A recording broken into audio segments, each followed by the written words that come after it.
Aletheia révèle le voile de l'instinct humain. Bienvenue sur Aletheia, la chaîne qui explore les mystères enfouis de l'esprit humain et les lois invisibles qui façonnent notre réalité intérieure. Ici, chaque pensée devient une clé, chaque réflexion un chemin vers la transformation. Aujourd'hui, nous plongeons dans une question aussi troublante que profonde. Pourquoi les femmes préfèrent-elles les bêtes ? Inspirés par la pensée incisive d'Arthur Schopenhauer, nous allons décortiquer ce mystère ancestral, là où l'instinct sauvage rencontre la conscience, là où la raison vacille face à la force brute. La vérité que nous cherchons n'est pas dans l'évidence superficielle, mais dans la puissance cachée de la volonté, dans cette énergie primordiale qui nous anime tous, bien au-delà des apparences. Prépare-toi à écouter ce murmure intérieur, à remettre en question ce que tu crois savoir et à s'éveiller à une compréhension nouvelle, plus profonde, de toi-même et du monde. Le mirage de la civilisation, la raison contre la passion. L'homme, en tant qu'être rationnel, se fatigue de la poursuite de la raison là où la nature suit sa propre loi. Arthur Schopenhauer. L'image que nous faisons du progrès, de la maîtrise, de la civilisation, est souvent une illusion savamment construite. Nous avons appris à valoriser la raison, à croire qu'elle est le sommet de l'évolution humaine, le phare qui guide nos choix et sculpte nos vies. Cette raison, froide et précise, s'est imposée comme un idéal, un mur protecteur contre les élans chaotiques et imprévisibles de la nature intérieure. Pourtant, derrière ce mur, ce voile d'ordre apparent, se cache une vérité plus ancienne, plus profonde et bien souvent inconfortable. La nature humaine ne se plie pas entièrement à la logique. Au cœur même de la raison, il y a un appel viscéral, sauvage, presque primal, qui persiste malgré les conventions et les efforts de maîtrise. Schopenhauer, ce philosophe scrutateur de l'âme humaine, nous met face à ce paradoxe avec une lucidité saisissante. L'homme, en tant qu'être rationnel, se fatigue de la poursuite de la raison là où la nature suit sa propre loi. Il nous invite à regarder au-delà du masque social, là où la pulsion brute règne encore. Dans le tumulte de nos existences modernes, il est facile d'oublier cette part sauvage qui refuse d'être domestiquée.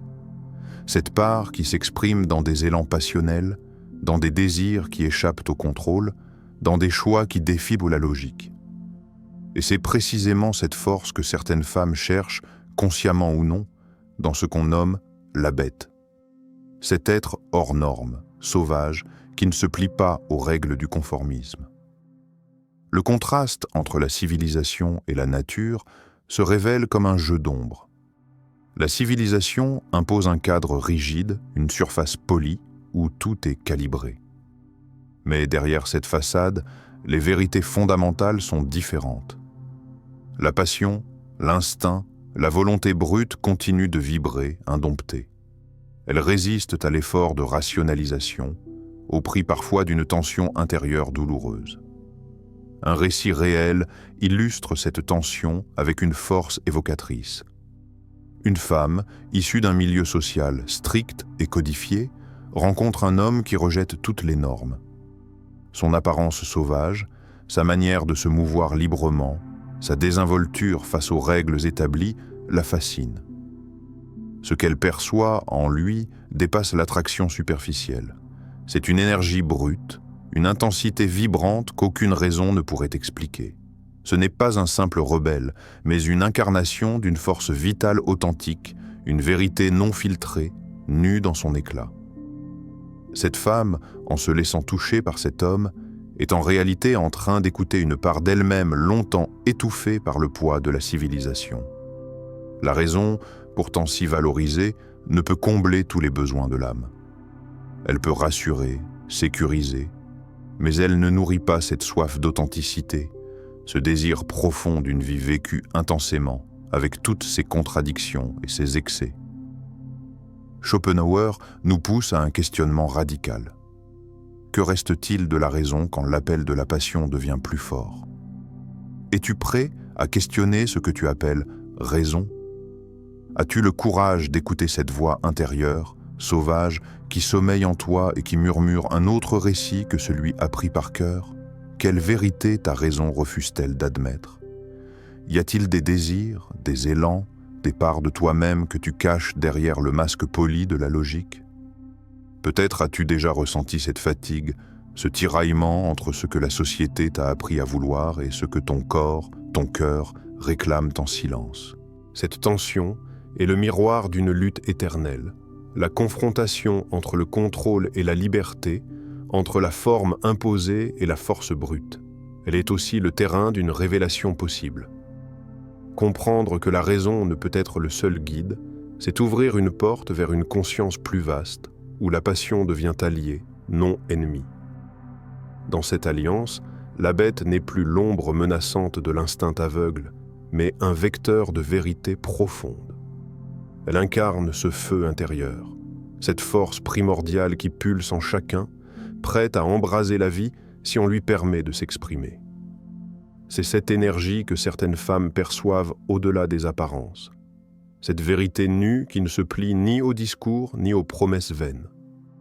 Dans l'espace de cette tension, il y a un appel. Celui d'oser écouter au-delà du murmure des règles, d'oser ressentir au-delà des limites imposées. C'est dans ce dépassement que la vie devient pleine, riche, vibrante. C'est là que l'on touche à l'essence même de notre humanité, complexe et paradoxale. Alors, prends un instant pour plonger en toi. Que ressens-tu quand tu laisses de côté le masque rationnel? Quelle musique joue dans le silence de tes désirs enfouis? Quelle part de toi est prête à sortir de l'ombre pour revendiquer son droit d'exister sans compromis? Le mirage de la civilisation ne doit pas devenir une prison. L'équilibre véritable réside dans la reconnaissance de ces deux pôles, la raison et la passion, non plus comme ennemis, mais comme compagnons de route dans cette quête incessante d'authenticité. La puissance brute, la bête comme incarnation de la volonté. La volonté ne connaît ni raison ni justice, elle est pure énergie, pure force. Arthur Schopenhauer. Imagine la volonté non pas comme une idée, un concept poli et aseptisé, mais comme une rivière impétueuse, déchaînée, qui refuse de se plier aux limites. Cette volonté est la force brute, la pulsion première qui anime toute vie, mais que la raison cherche souvent à contenir, dompter ou même à nier. La bête est cette volonté à l'état pur, dénudée de tout artifice, de toute justification morale ou sociale. Elle ne questionne pas, elle agit, elle déploie son énergie sans compromis.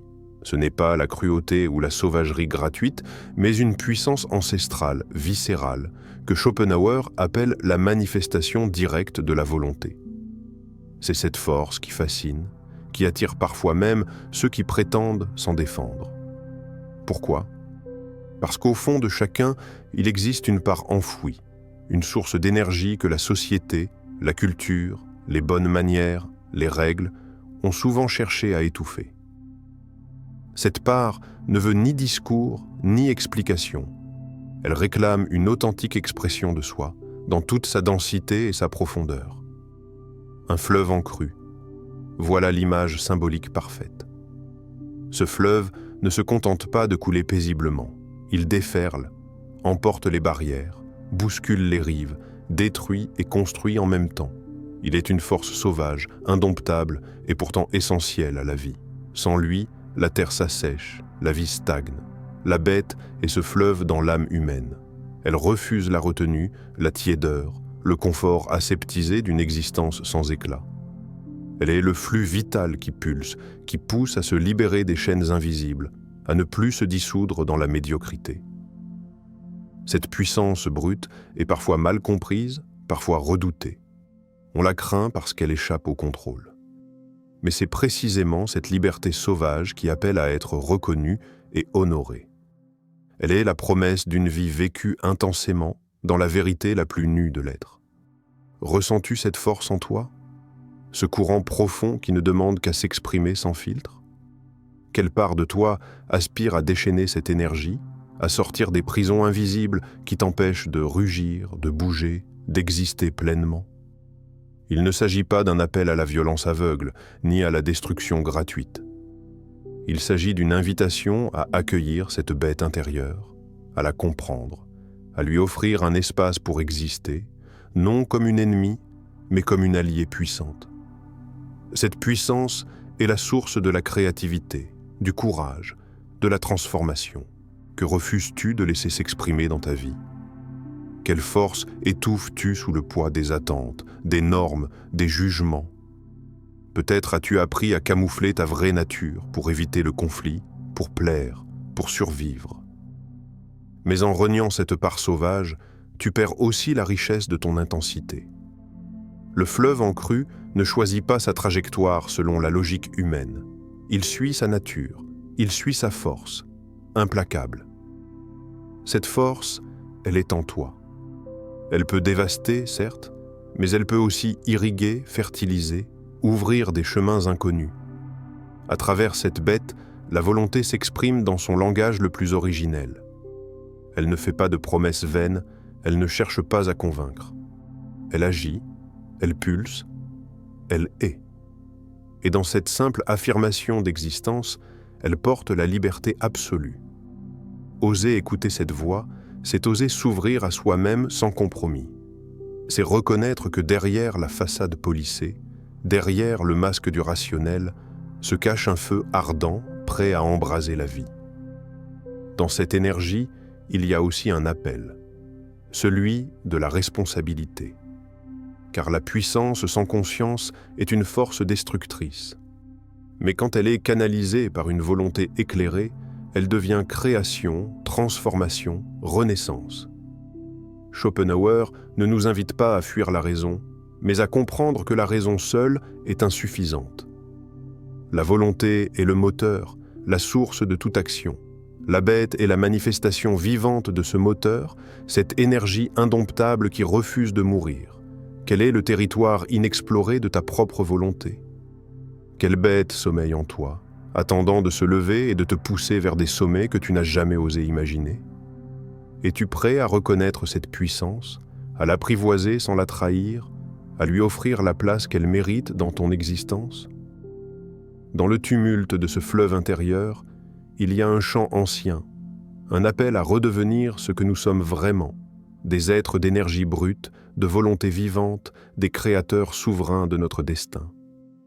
La peur du vide, le refuge dans l'animalité, le néant terrifie plus que la douleur, la bête offre un point d'ancrage face à l'abîme. Arthur Schopenhauer. Il existe, en chaque être humain, un gouffre silencieux, une profondeur insondable que la pensée refuse souvent d'explorer. Ce gouffre, c'est le vide, l'absence de sens évident, la confrontation avec le néant. Schopenhauer nous rappelle avec une brutalité sans phare que ce vide fait plus peur que la douleur elle-même. Plus terrifiant que les blessures visibles, il est ce silence absolu, ce non-être qui menace de tout engloutir. Dans cette immense obscurité, la bête apparaît comme une lumière, aussi sauvage et dérangeante soit-elle. Elle devient un point d'ancrage, une présence tangible qui rassure face à l'angoisse du néant. Sa brutalité, sa force immédiate, sa simplicité primitive offrent un refuge où se raccrocher. Là où la conscience s'étiole sous le poids de l'infini, la bête rugit. Elle rappelle que l'on est encore vivant, encore en lutte. Cette attirance paradoxale ne naît pas seulement du désir, mais d'une peur profonde. Fuir le vide, fuir le silence assourdissant de l'existence dénudée. La bête, dans toute sa sauvagerie, vient habiter cet espace abandonné, comblant l'abîme avec son souffle chaud et son rugissement primal. Un récit réel illustre cette dynamique avec une force poignante. Imagine une nuit sans étoiles, d'une obscurité totale où le silence est roi. Seul, face à soi-même, un être humain peut choisir de plonger dans ce silence ou bien de s'accrocher à un écho, un son, une présence extérieure. Ce soir-là, certains choisissent le rugissement d'une bête, non parce qu'ils souhaitent la brutalité, mais parce que ce rugissement est une ancre contre l'engloutissement du vide. Ce choix est un témoignage de la terreur sourde qui habite l'âme humaine. Le vide est une menace qui fissure la certitude, qui désarme la raison et met à nu l'essence fragile de l'existence. La bête, même dans sa force sauvage, apparaît comme une illusion de contrôle, une affirmation de vie face à ce qui pourrait devenir le néant. Qu'est-ce donc que ce vide que nous cherchons à fuir? C'est l'absence de repères, la fin des illusions, la confrontation ultime avec la solitude absolue. Ce vide est le silence où toute question cesse, où les mots se brisent et où ne demeure que la présence nue d'un être face à lui-même. Alors, dans ce vide, la bête offre un semblant de forme, de structure, une intensité simple qui calme l'effroi. Elle rappelle que malgré tout, il y a quelque chose qui bouge, qui lutte, qui résiste. Elle est dès le signe que l'existence n'est pas entièrement vide, qu'elle contient encore une énergie primordiale. Ce refuge dans l'animalité, cependant, est un miroir qui révèle autant qu'il dissimule. Il montre la peur la plus profonde que nous portons, celle d'être seul face au silence intérieur. Il interroge le courage que nous avons ou que nous refusons d'avoir pour rester dans cet espace d'ombre sans fuir. Es-tu prêt à regarder cette peur en face? Quel abîme cherches-tu à combler quand tu embrasses cette force animale? Où se cache la terreur qui t'empêche de rester seul avec toi-même? Il est difficile de se tenir dans le silence, sans distraction, sans fuite. Pourtant, c'est précisément dans ce silence que la transformation peut naître. C'est dans cette rencontre avec le vide que se révèle la profondeur insoupçonnée de l'être. Schopenhauer nous met au défi de ne pas fuir cette expérience, mais de l'accueillir. La bête, avec tout ce qu'elle incarne, est un point de départ, pas une destination finale. Derrière elle se trouve un passage, un seuil à franchir. Le refuge dans la bête peut être une étape nécessaire, un lieu où se reposer avant de se risquer à l'inconnu. Mais rester prisonnier de ce refuge, c'est risquer de perdre le contact avec la dimension la plus vaste de soi. Dans cette lutte intérieure, la peur du vide n'est pas un ennemi à vaincre par la force, mais un mystère à explorer avec patience. C'est un appel à devenir souverain de son propre abîme, à ne plus chercher à le remplir à tout prix, mais à l'habiter, à s'y tenir. Se tenir face au vide, seul avec soi-même, c'est accepter l'invisible, c'est accueillir le silence comme une présence. C'est reconnaître que la peur la plus profonde n'est pas un signe de faiblesse, mais le seuil d'une profondeur inexplorée. Alors, à toi maintenant, oses-tu rester dans ce silence? As-tu le courage d'embrasser le néant sans le fuir? Quelle part de toi se cache derrière le rugissement, derrière la bête?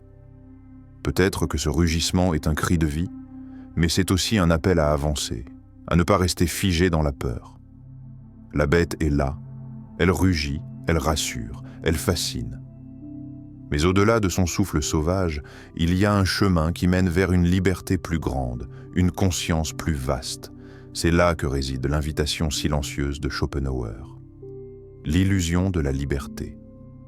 Quand la bête captive, l'homme croit être libre, mais il est esclave de sa volonté. Arthur Schopenhauer. La liberté est le rêve inlassable de l'esprit humain. Nous aspirons tous à briser nos chaînes, à nous affranchir des limites, à vivre pleinement souverains. Pourtant, Schopenhauer, dans sa lucidité implacable, nous révèle une vérité qui dérange. La liberté dont nous rêvons est souvent une illusion soigneusement tissée par notre propre volonté. La bête, cet emblème de puissance et de force indomptée, semble au premier abord incarner cette liberté absolue. Sa nature sauvage, ses élans sans frein, son refus apparent des contraintes sociales, tout cela fascine et inspire. Mais à y regarder de plus près, cette liberté est une prison déguisée. La volonté, loin d'être un vecteur de liberté, agit comme une chaîne invisible. Elle est la force qui nous pousse, nous tire, parfois sans que nous en ayons conscience. Schopenhauer souligne que la volonté ne connaît ni raison ni justice. Elle est pure énergie, et comme telle, elle peut devenir un tyran intérieur. La bête captive autant qu'elle fascine. Derrière son rugissement et sa force manifeste se cache un esclavage silencieux aux désirs incontrôlés, aux impulsions qui, loin de libérer, enferment dans un cercle vicieux. La passion débridée, le désir ardent, l'énergie brute sans canalisation deviennent alors autant de fer qui lient l'être à ses propres tyrannies. Imagine une cage dorée, brillante, resplendissante. À l'intérieur, une bête rugit avec une puissance authentique.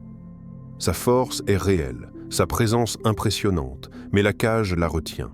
La bête est libre dans l'apparence, mais enfermée dans l'essence. Cette image symbolise l'âme humaine attachée à ses passions non maîtrisées. L'attachement à la bête, à cette force instinctive, peut être un piège. L'illusion de liberté qu'elle promet masque souvent la servitude aux désirs les plus bas, aux réactions impulsives, aux besoins immédiats. Cette captivité nourrit un faux sentiment d'autonomie, alors que la véritable souveraineté réside ailleurs. Dans ce piège, le silence intérieur est oublié. Ce silence est la véritable souveraineté, la capacité à observer ses désirs sans s'y perdre, à choisir ses actions au lieu de les subir. C'est l'espace où la volonté cesse d'être tyrannique pour devenir consciente, éclairée, créatrice. Quelle cage invisible t'enferme aujourd'hui? Peut-être est-ce la peur, le besoin d'être reconnu, la colère ou la dépendance à une passion dévorante.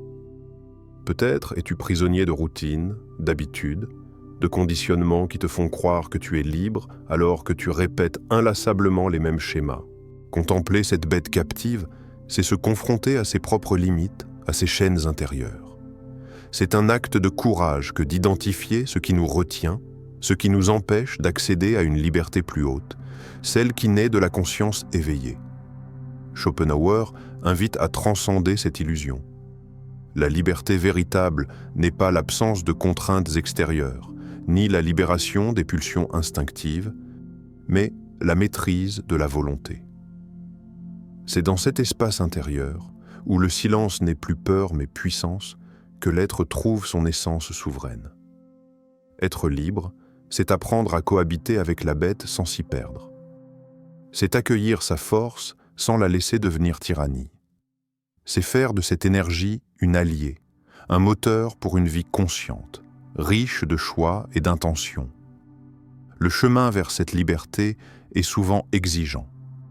Il demande de regarder en face les passions qui nous gouvernent, d'accepter la discipline intérieure et d'oser le silence, ce lieu où naît la vraie puissance. Alors, observe ta propre bête captive. Où est-elle enfermée? Dans quelle passion, quel désir, quel schéma répété? Que peux-tu apprendre en regardant cette prison dorée avec honnêteté? Quelle part de toi est prête à se libérer de l'illusion pour embrasser une souveraineté plus grande? Cette liberté plus haute est un appel à la transformation. C'est une invitation à dépasser la simple survie, au-delà de la force brute, vers une existence pleinement consciente où la volonté est un instrument et non une chaîne. La bête captive est un miroir de nos propres contradictions. Puissance et faiblesse, liberté et esclavage, lumière et ombre. Comprendre cette dualité est le premier pas vers une intégration plus profonde de soi, où l'énergie sauvage devient sagesse incarnée. L'éveil souverain, dompter la bête, libérer l'esprit. Tu as entendu le rugissement, ressenti la force, contemplé la cage dorée. La bête n'est ni ennemie ni simple alliée, elle est le reflet brutal de ta propre volonté, de tes passions enfouies, de cette énergie primordiale qui pulse en silence.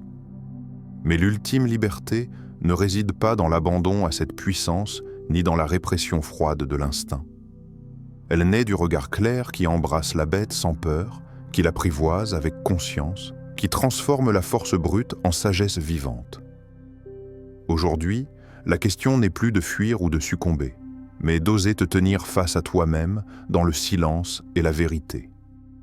Quelle part de la bête es-tu prêt à reconnaître? Quelle chaîne invisible vas-tu briser? Quelle volonté consciente veux-tu réveiller? Agis maintenant. Ouvre cet espace intérieur où la raison et la passion ne sont plus opposées, mais réunies dans une danse souveraine. Ose poser ce premier pas vers ta liberté véritable. Le chemin est exigeant, mais c'est celui qui mène à la souveraineté, à la paix profonde, à la vie authentique. Ne laisse plus la bête t'enchaîner. Apprends à dompter cette force sauvage pour qu'elle devienne le feu sacré qui éclaire ta route. Le pouvoir de ta transformation est en toi. Il n'attend que ton courage.